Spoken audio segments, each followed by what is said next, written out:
பாஸ்கர் கிருஷ்ணமூர்த்தி, இப்போ நான் கொடுத்த இதில் நீங்கள் எப்படி பார்க்குறீங்க? அதாவது 3 ஆண்டுகள் இந்த ஆட்சி முடிந்தது, 36 ஆண்டுகள், 36 மாதங்கள், இப்பொழுது சொல்லுங்கள்.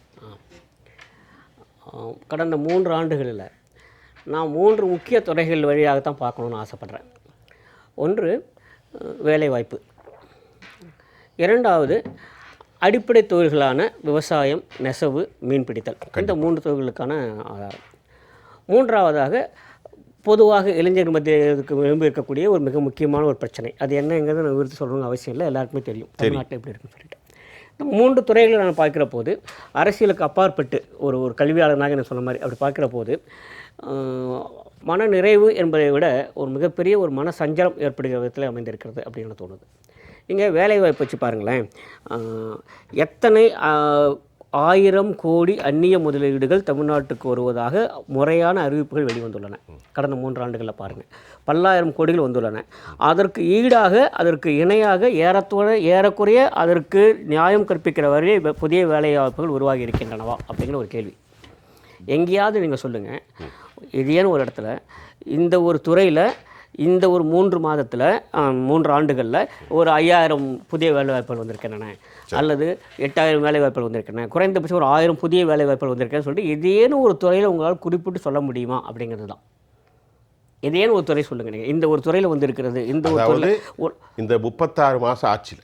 ஆமாம், இந்த 36 ஆண்டு, இந்த 36 4 வருஷம் வந்துருச்சு. ஆமாம், 3 ஆண்டுகளில் எத்தனை 1000 கோடிகள் அந்நிய முதலீடுகள் வந்திருப்பதாக முறையாக அறிவிப்பு செய்யப்பட்டிருக்கிறேன்னா பார்க்க போனால் பல லட்சம் கோடிகள். குறைந்தபட்சம் எனக்கு தெரிஞ்ச வரைக்கும் 2.5 லட்சம் கோடி ரூபாய் அளவுக்கு அந்நிய முதலீடு வருவதாக சொல்லியிருக்கிறார்கள். ஆனால் இதற்கு இணையாக எத்தனை புதிய வேலைவாய்ப்புகள் வந்திருக்கின்றன பார்த்தா எனக்கு தெரிஞ்ச வரையில் எதுவும் இல்லை. எதுவும் இல்லை. எனக்கு தெரிஞ்ச எதுவும் இல்லை. எதிர்க்கட்சிகள் சொல்வது ஒரு வெற்றி விளம்பரம் தானே? இல்லை, இப்போ நீங்கள் அரசியல் பேசல. ஆமாம், நான் அது வந்து அரசியலாக சாமானிய மக்கள் என்ன சொல்லுவான், ஏன்பா இவ்வளவு பெருசாக போலாரம் பேசுகிறான், ஆனால் என்ன செஞ்சீங்க? இப்போ ஸ்டாலினுடைய இதை பாருங்க, எங்களுக்கு ஓடி ஓடி உழைக்க தோண்டுது, ஏன்னா தமிழர்களின் முகங்களில் மகிழ்ச்சி தாண்டவம் ஆடுது. அந்த மகிழ்ச்சி தாண்டவம் ஆடுதா? மக்களின் வாழ்த்தும் புன்னகையும் அரும்பும் முகங்களும் தான் இன்னும் எங்களை ஓடி ஓடி ஓடி உழைக்க தோன்றுது. அப்போ நீங்கள் என்ன செஞ்சீங்க அப்படின்னு கேள்வி வரும். ஆமாம், எனக்கு அதுதான், எனக்கு அந்த புள்ளி விவரம், அதிகாரமான புள்ளி விவரம் ஒவ்வொரு முறையும் கேட்குறேன். நீங்கள் பார்த்தீங்கன்னாக்கா ஒவ்வொரு முறையும் சென்று விட்டு வருகிற போதெல்லாம் அதை பற்றி ஒரு நீண்ட ஒரு கட்டுரை எழுதியிருந்தேன். 2 ஆண்டுகளுக்கு முன்பாகவே எழுதியிருந்தேன். முதல் முறையாக அந்நிய முதலீடு வரப்போகிறது என்ற செய்தி வந்த உடனே நம்ம மிக முக்கியமான நாளிதழில் என்னோடய கட்டுரை எழுதியிருந்தேன். அதில் என்ன சொல்லியிருந்தாங்க அப்படின்னா, இத்தனை 1000 கோடி ரூபாயில் வரப்போகின்றன முதலீடுகள், அது எத்தனை வேலை வாய்ப்புகள் அப்படின்னா, இஃப் எம் கரெக்ட், அப்போ என்ன சொன்னாங்கன்னா 12,447 அப்படின்னு ஒரு எண் ஒன்று கொடுத்துருந்தாங்க. எத்தனை வேலை வாய்ப்புகள் வரும் அப்படின்னா 12,447 அப்படின்போது நான் அந்த கேள்வி கேட்டிருந்தேன், என்னென்னா நீங்கள் 447ங்கிற அளவுக்கு உங்களால் குறிப்பிட்டு சொல்ல முடியல, 12,000லாம் சொல்லலை, தோராயமாக 12,000, தோராயமாக 13,000 அப்படி சொல்லலை, 12,447 வேலை வாய்ப்புகள்ங்கிற அளவுக்கு கடைசி இலக்க வரைக்கும் உங்களால் குறிப்பிட்டு சொல்ல முடியுதில்ல. அப்போ நான் என்ன கேட்டேன், அது எது மாதிரியான வேலை வாய்ப்பு, அது சொல்லுங்கள், எது மாதிரியான வேலைவாய்ப்பு, யாருக்கு தரப்படும், அதுக்கு என்ன மாத வருமானம் இருக்கும், அது எப்போ கொடுப்பீங்க, எப்போ ஆரம்பிக்கும், என்னோட கட்டுரையில் கேட்டிருந்தேன். எல்லாமே எனக்கு வேண்டியது என்ன அப்படின்னா, நல்லா ஞாபகம் வச்சுங்க ஐயா, நான் இப்போ திரும்பவும் சொல்லிக்கிறேன், வேலைவாய்ப்புங்கிறது எது மாதிரியான வேலைவாய்ப்புங்கிறது தான் எனக்கு முக்கியம். ஒரு நாளைக்கு 200 ரூபாய் 250 தினக்கூலிக்கு ஒரு 1000 பேர் எடுத்து ஒரு கம்பெனியில் வேலைக்கு வைக்கிறாங்களா, அது வேலைவாய்ப்பானா என்னை பொறுத்தவரையில் இல்லை. வெளியே எங்கேயோ ஒரு தினக்கூலி பண்ணுற போயிலாம் இந்த ஒரு அந்நிய நிறுவனத்துக்காக சென்று வேலைவாய்ப்புக்கு வேலைக்கு போகிறாங்க, அது வேண்டாம். எத்தனை பேர் உண்மையில அங்கே இருக்காங்க சொல்லுங்கள். எத்தனை பேர் நீங்கள் ஒரு மேனேஜர் போஸ்ட் கொடுத்துருக்கீங்க, எத்தனை பேருக்கு அக்கௌண்டன்ட்டாக எடுத்திருக்கீங்க, எத்தனை பேர் பர்ச்சேஸ் மேனேஜர் எடுத்திருக்கீங்க, எத்தனை பேர் அவங்க கம்ப்யூட்டர் சார்ந்த தொழிலுக்கு அங்கே வேலை இருக்கிறது.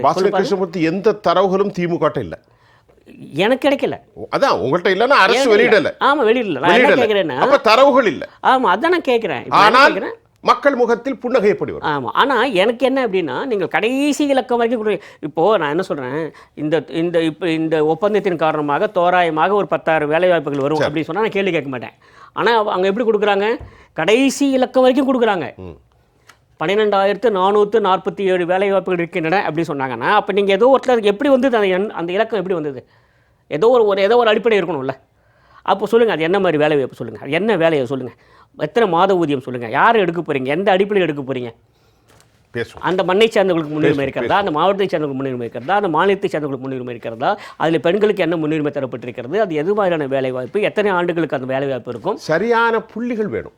எனக்கு வேணும். ஐயா நான் இப்போ ஒரு அறிக்கை வருது, சசிகலாமா ஒரு அறிக்கை சொன்னாங்கன்னா அப்போ அதுக்கு பதில் சொல்லணும், இன்னென்ன ரைட்டு இன்னும் நடந்திருக்குன்னு. அப்போ அரசு இந்த அறிக்கையை சொல்லணும்ல. அதுதான் நான் கேட்குறேன். அது இல்லாமல் அதாவது ஒரு சாமானியனாக பாஸ்கரன் கிருஷ்ணமூர்த்திக்கு எந்த ஒரு புள்ளி கணக்கும் அரசின் பக்கத்திலிருந்து எடுக்கப்படவில்லை, கிடைக்கவில்லை, எனக்கு கிடைக்கல. அப்புறம் என்ன கூட ஒரே ஒரு செய்தி மட்டும் நான் சொல்லிடுறேன், நல்லா ஞாபகம். தினக்கூலி அடிப்படையில் தற்காலிக ஒப்பந்தக்காரர்களாக உள்ளே பணிக்கு செல்வர்கள்லாம் வேலை வாய்ப்பாக நான் எடுத்துக்கொள்ள மாட்டேன், அதுவும் சொல்லிடுறேன். நீங்கள் வேலை வாய்ப்புக்குன்னா இன்றைக்கி ஒரு 500 பேரை கூப்பிட்டு வச்சு தினத்துக்கு ஒரு 500-200 நீ போக கையில் கொடுத்து போயிட்டாங்கன்னா அதை நான் வந்து வேலை வாய்ப்பாக எடுத்துக்கொள்ள மாட்டேன் அப்படிங்கிறத நான் சொல்லிடுறேன். அந்த விவரமும் எனக்கு வேணும். அது நிரந்தரமான பணியா, அதில் எல்லா அலுவலர்ஸும் எல்லா பணிகளும் இருக்கின்றனவா, அதுக்கு குறைந்தபட்ச ஊதியம் எவ்வளவு, இதெல்லாம் சேர்த்து கொடுத்தா அப்புறம் பார்த்துக்கலாம். அதிமுக ஆட்சியில் ஜெயலலிதா அம்மையார் அவர்கள் முதல்வராக இருந்த போது கொண்டு வந்த திட்டங்களை பற்றி பேசினாங்க. அதில் ஒரு ஒரு ஒரு யூனிக் ஆஸ்பெக்ட் ஒன்று இருக்குது. ஜெயலலிதா அம்மையார் கொண்டு வந்த திட்டங்கள்லாம் நீங்கள் பார்த்தீங்கன்னாக்க, இப்போது சென்னைக்கு வீராணம் குடிநீர் வேணும்னு யாராவது போராட்டம் நடத்துனாங்களா? சென்னைக்கு வீராணம் நிறுவனம் யாராவது போராட்டம் நடத்துகிறாங்களா, கோரிக்கை வச்சாங்களா, ஊர்வலம் போனாங்களா, பேரணி நடந்ததா? எதுவுமே இல்லை. ஆனால் எப்போது தொடங்கியது எப்போது நிறைவுற்றதுன்னு தெரியாது. ஆனால் வீராணம் குடிநீர் இப்போ சென்னை மக்கள் அத்தனை பேருக்கும் கிடைத்து கொண்டிருக்கு. உண்டா இல்லையா? அதுக்கு நீங்கள் அப்ளை பண்ணணுங்கிற இல்லை. இந்த திட்டத்தில் நான் பயன்பெறுவதுனா இதுக்கு நான் ஒரு அப்ளிகேஷன் போட்டு அதில் ஒரு பயனாளி நான் வரணுங்கிறலாம் இல்லை. அத்தனை பேருக்கும் பொதுவாக எல்லா பயனும் கிடைக்கிறது. வீராணம் குடிநீர் தானாகத்தானே வந்தது. உண்டா இல்லையா? சரி. இரண்டாவது, மழைநீர் வடிகால் திட்டம்ங்கிறது ஜெயலலிதா அம்மையார் கொண்டு வந்த ஒரு திட்டம். உலகம் முழுக்க வியந்து பார்த்து இது எப்படி சாத்தியமாகும்னு பார்த்தாங்க. இப்போது மழைநீர் வடிகால் திட்டம் இல்லை, மழைநீர் சேமிப்பு திட்டம் இல்லாமல் உங்களுக்கு எந்த ஒரு வீடும் கட்ட முடியாது, எந்த ஒரு கட்டணம் கட்ட முடியாது. கொண்டு வந்தாங்களா இல்லையா? அது யாராவது கேட்டாங்களா? ஆனால் அத்தனை பேருக்கும் பயன் கொடுக்குறது இருந்தது. அப்புறம் அம்மா உணவகம் பற்றி சொன்னாங்க. அம்மா உணவகம் வருகிற போது எங்களுக்கு இது மாதிரி விலை மலிவாக தரமான உணவு வேண்டும் என்று யாருமே கேட்கல. ஆனால் அரசாங்கம் தானாக செய்தது. அம்மா உணவகத்தை போய் நீங்கள் வாங்கி சாப்பிட்டு நீங்கள் அப்ளிகேஷன் போட்டு அதில் போய் உங்களை பெயர் அதை என்ரோல் பண்ணலாம், ஒன்றுமே இல்லை. 5 ரூபா. ஆமாம், யார் வேணாலும் போடலாம், அந்த பயனை பெற்றுக்கொள்ளலாம். அப்போது நீங்கள் பார்த்தீங்கன்னாக்க யாரும் கேட்டு தரப்பட்டதில்லை. எந்த திட்டமுமே தானாக வந்து தானாக வந்தது. எங்கேயும் அறிக்கையெல்லாம் சொல்லலை. ஒரு தாய் தன்னுடைய கண்ணியத்தை காப்பாற்றுவதற்கு, அந்த குழந்தையை மார்போடு அணைத்து பால் கொடுப்பதற்கு அப்படி ஒரு திட்டம். யோசிச்சு பாருங்கள். அதுக்கு நீங்கள் எதாவது அப்ளிகேஷன் போடணுமா? அந்த பயனாளி இல்லை. அது எல்லாருக்கும் பயனளிக்கக்கூடிய ஒரு திட்டம், எல்லாருக்கும் பொதுவான எல்லாருக்கும் பயனளிக்கக்கூடிய திட்டம். யாரும் போராடி கோரிக்கை வைத்து ஊர்வலம் போய் மன்றாடி கெஞ்சி கேட்டு அப்படிலாம் வந்ததில்லை. தானாகவே வந்த திட்டங்கள் இங்கே தான் சிறந்து. அதுதான் எதிர்பார்க்குறேன், வேறு ஒன்றுமே இல்லை. இப்போது அடுத்ததாக இன்னொரு ஒரு முக்கியமான விஷயத்தை நான் சொல்லியே ஆகணும். இந்த உள்ளாட்சி அமைப்புகள் எந்த நிலையில் இருக்குது? நான் ஒரு காந்தியவாதியாக இது ஒவ்வொரு முறையும் ரொம்ப மனசு வருத்தத்தோடு சொல்லிக்கிறேன். நான் உள்ளாட்சி அமைப்பு பிரிவுகளுக்கு என்ன மரியாதை இருக்குது சொல்லுங்கள்? நம்ம பெருசாக பேசணும் இல்லையா? மத்திய அரசுலேருந்து எங்களுக்கு நிதி வரலை, மத்திய அரசு எங்களுக்கு அதிகாரம் கொடுக்கல, மத்திய அரசு எல்லாத்தையும் பறித்து கொண்டு விட்டது. பதிலுக்கு நீங்கள் உள்ளாட்சி அமைப்புகள் என்ன அதிகாரம் தந்திருக்கிறீர்கள்? இது ஒரு பெரிய விவாதத்துக்கு நம்ம உட்படுத்தி ஆகணும். கண்டிப்பாக. நீங்கள் யோசிச்சு பாருங்களேன். ஒரு உள்ளாட்சி அமைப்பில் இருக்கக்கூடிய ஒரு தலைவரோ, ஒரு அங்கே இருக்கக்கூடிய உறுப்பினரோ, ஒரு வார்டு உறுப்பினரோ என்ன செய்ய முடியுது அவங்களால? அவங்களுக்கு நிதி ஆதாரம் கிடையாது, நிர்வாக அதிகாரம் கிடையாது இல்லையா? அப்போ உள்ளாட்சி அமைப்புகளுக்கு நீங்கள் என்ன அதிகார பங்கீடு தந்திருக்கிறீர்கள்? இந்த 3 ஆண்டுகளும் பார்க்க போனால் ஒன்றுமே இல்லை. நான் அரசியலுக்கு அப்பாற்பட்டு யோசிச்சு பாருங்கள். உங்களால் நினைத்த மாத்திரத்தில் யாரேனும் ஒரு முறையீடு செய்தால் உடனடியாக கேளிக்கை வரி ரத்து செய்கிறேன்னு சொல்கிறீங்க. கேளிக்கை வரி யாருக்கு சொல்லணும்? உள்ளாட்சி அமைப்புகளுக்கு போகணும். அது வச்சு தான் உள்ளாட்சி அமைப்புகளை நூலகங்களை நிர்வகிக்க முடிகிறது. இப்போ என்ன நடக்குது? இல்லவே இல்லை. அப்போது உள்ளாட்சி அமைப்புகளுக்கு தர வேண்டிய அதிகாரங்களை நீங்கள் படித்து கொண்டு விட்டீர்கள், தரவே இல்லை அப்படிங்கிறத யார் கேள்வி கேட்குறது? நிச்சயமாக இல்லையா?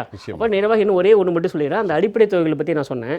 இந்த வேளாண்மையாக இருக்கட்டும், நெசவாக இருக்கட்டும், மீனவர்களாக இருக்கட்டும், இந்த 3 அடிப்படை தொகைகள், நம்முடைய அடிப்படை தொகைகள், உள்ளூர் தொகைகள், அடிப்படை தொகைகள், இதற்கு இந்த அரசாங்கம் இந்த 3 ஆண்டுகள் என்ன செய்திருக்கிறது? விவரம் தான் கேட்குறேன். நான் குற்றச்சாட்டாக விவரம் தான் வேணும். எந்த விவரமும் இல்லை. ஆமாம், என்னிடம் இல்லை. நீங்கள் சொல்லுங்கள், இதெல்லாம் செய்திருக்கோம், விவரம் சொல்லுங்கள், போதும்.